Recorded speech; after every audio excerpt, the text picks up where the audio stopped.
Questions to the Prime Minister. Question number 1, Mr. Roger King. The first question to a great new Prime Minister, sir.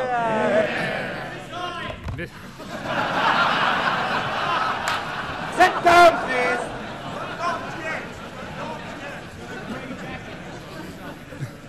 Now wait a while.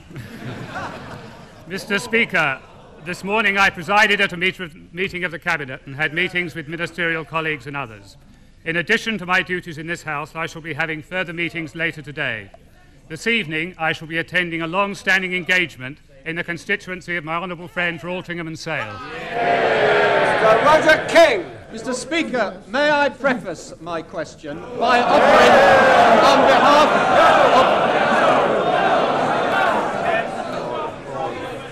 I think it would be more helpful if we encompassed it.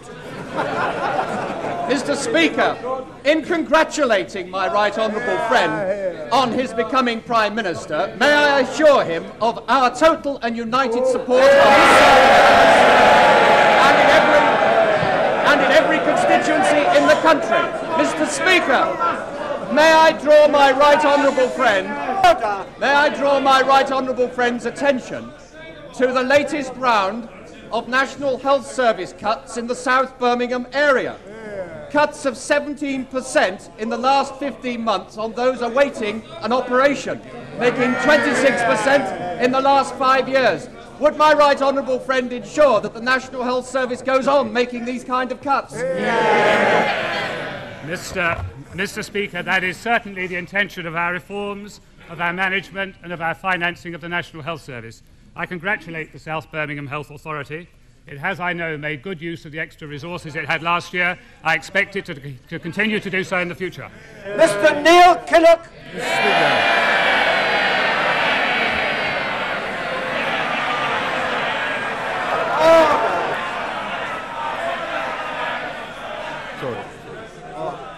Order. Well, I'm anxious to call as many honourable members as possible.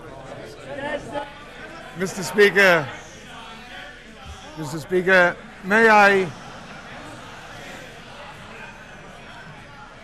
offer my personal congratulations to the Right Honourable Gentleman on becoming Prime Minister. Since the Right Honourable Gentleman says he was bounced into the poll tax, is he now going to abolish it? I'm grateful to the Right Honourable Gentleman for his welcome to the dispatch box. I look forward to our discussions over the forthcoming years. Insofar as the community charge is concerned, I've made it perfectly clear what the position will be. We have decided that we will look again. We have decided that we will look again and see what further refinements may be necessary to the community charge. What refinements may be necessary to ensure that the community charge is accepted throughout the country. Mr. Speaker, can I offer some help to the Right Honourable Gentleman by suggesting,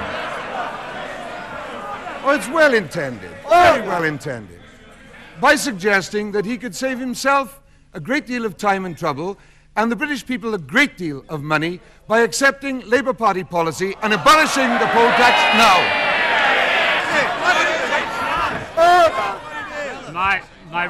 My right honourable friend, the Secretary of State for the Environment, will be taking forward a very thorough, very constructive and fundamental review of the community charge.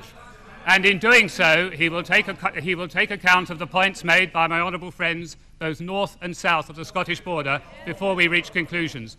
On this side of the House, we believe in examining matters before reaching conclusions. Mr. Speaker, everybody knows, including, I suspect, the Right Honourable Gentleman, there is only one fundamental, efficient and fair thing to do with the poll tax, and that's scrap it.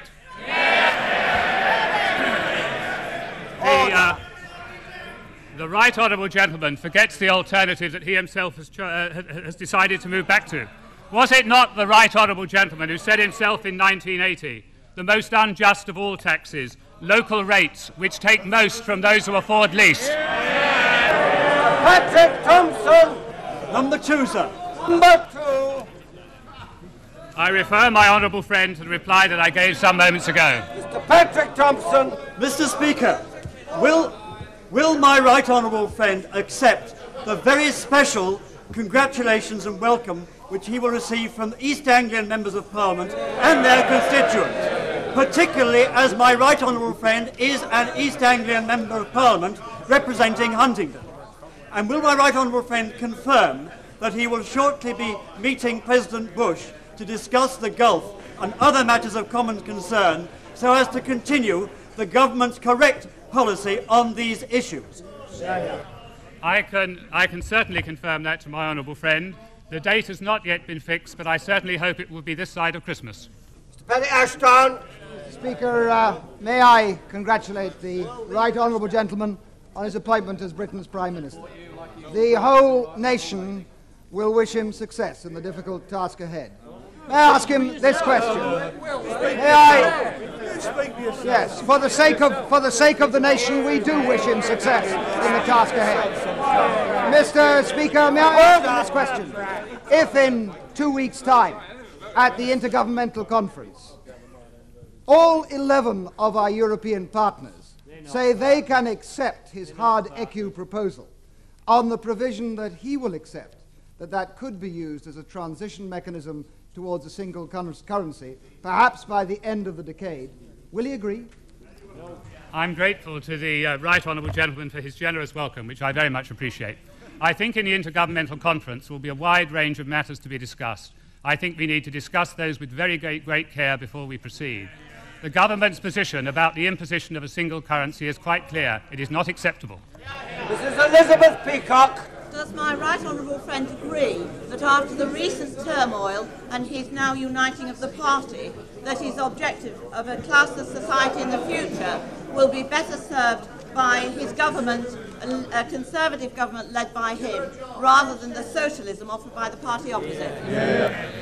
I'm happy to agree entirely with my honourable friend about that. We do need to continue to build upon what has been done in the last 11 years to make this an open society of opportunity. That my government proposes to do. Mrs. Ewing.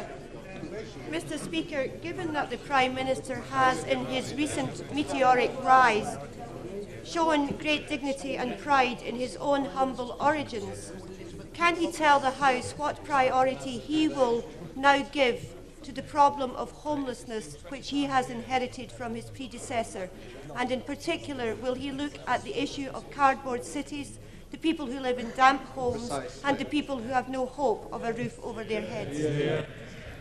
Everyone in this country, in my view, is entitled to dignity and pride, and the policies of this government will be to endeavour to ensure that they are able to obtain it. Mr. Anthony Coombs. Number 3, sir. I refer my honourable friend to the reply I gave some moments ago. Coombs. We too welcome the Prime Minister to the dispatch box. Given the record rate of growth in the economy over the last 10 years, and as the Chancellor, who relieved 6 million non-taxpayers of the need to pay tax on their savings at source, would my right honourable friend agree that the next decade of opportunity crucially depends upon further tax reductions and further savings incentives of exactly the kind that have so reinvigorated this country over the last 10 years? Mr. Speaker, I can assure my honourable friend that I certainly favour further tax reductions when they are affordable and when it is prudent to do so. Insofar as savings are concerned, I'm extremely keen to see the growth of savings, and for 2 reasons. Firstly, to provide the base from which the investment we need in the 1990s will come, and secondly, for the security and independence that savings give to the individual and his family. Mr. Blunkett. Would the Prime Minister accept that earlier this week his former boss, the member for Blaby, described the poll tax as unworkable and politically catastrophic, whereas his predecessor as the Prime Minister described us as having already had a fundamental review? Which of those 2 conflicting opposites has he advised the new Secretary of State to adopt in the new fundamental review of the poll tax he's mentioned this afternoon? My right honourable friend, the member for Finchley, has made it entirely clear on a number of occasions at this dispatch box that when any new charge of this sort was introduced, it would need to be kept under review. That is what we are doing. Mr. Shrewsbury. Will my right honourable friend, at the commencement of his administration declare its continuing support for the police in their difficult task of maintaining law and order. Mr. Speaker, I think I believe the police do a magnificent job in this country, often in difficult circumstances. I have no hesitation whatsoever in saying to my honourable friend that I have the greatest admiration for the way they behave. Mr. Terry Patchett. Number 4, sir. I refer the honourable gentleman to the reply I gave some moments ago. Mr. Patchett. Mr. Speaker, if the Prime Minister is his own man, as he has stated, in what way will his policies differ from his predecessors? I am my own man, and on that basis,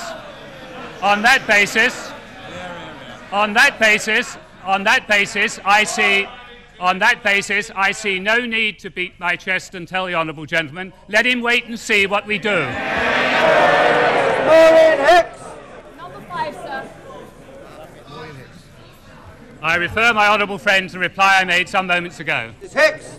In warmly welcoming my honourable friend, my right honourable friend as Prime Minister, would he like to take some advice from a female colleague on inner cities? Would he not agree that in order to achieve his aim of a classless Britain, which is highly commendable, that the government needs to give the highest priority to inner cities? And would he afford me the honour and opportunity as soon as possible of coming to Wolverhampton so I may demonstrate our successes and also illustrate the constraints of municipal socialism which continue to deny choice and opportunity? Mr. Speaker, I find that an irresistible invitation from my honourable friend. I am myself familiar with the problems of the inner cities.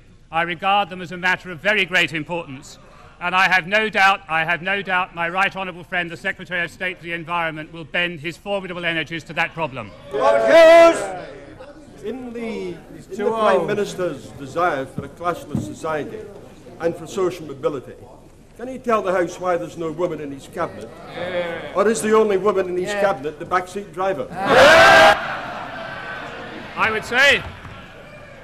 would say to the honourable gentleman, in recent years, in all aspects of life in this country, women have been taking a higher profile. In the law, oh yes, in the law, in commerce, in the civil service, in industry, and in politics. And that will continue. And as those women would wish it to be, they will reach the top on merit. And if the honourable gentleman, Order! And if the honourable gentleman, Order! And, oh yes, and if the honourable gentleman is patient, he will find women aplenty in my government in top positions. If he had waited a while, perhaps even to the end of today, he may not have asked that question. Christopher Gill! Mr. Speaker. Question number 6. Number 6, please. I refer my honourable friend to the reply I gave some moments ago. Gill! Mr. Speaker, in endorsing the congratulations made by my West Midland colleagues, my right honourable friend will know of the tremendous support which exists for him in the West Midlands. Would my right honourable friend, when he visits the Ludlow constituency in July next year, take time to visit the Lady Forrester Hospital in Much Wenlock, where Mrs. Major was born, where he will find local people working hard to take over the management of their local hospital for the benefit of the local community. Mr. Speaker, I'm certainly looking forward to visiting Much Wenlock. It's certainly true that my wife was born at that hospital. I have a good reason, therefore, to look forward to visiting it. Mr. Giles Radici. May I congratulate, as a member of the Treasury and Civil Service Select Committee, may I congratulate the Right Honourable Gentleman on becoming Prime Minister. Now he's Prime Minister, is he in a position to tell the House whether or not the British economy is in recession? Yeah. As I have said to the Honourable Gentleman in the past, if he takes the classic definition of recession, it is never possible to determine that until after the figures are available. But, as I have told the House, oh yes, as I have told the House on more than one occasion, I do expect a small downturn in output for a brief period, but we will be back in a growth pattern during the passage of next year and with inflation well down. Business questions, Dr. John Cunningham. Mr. Speaker, will the Leader of the House tell us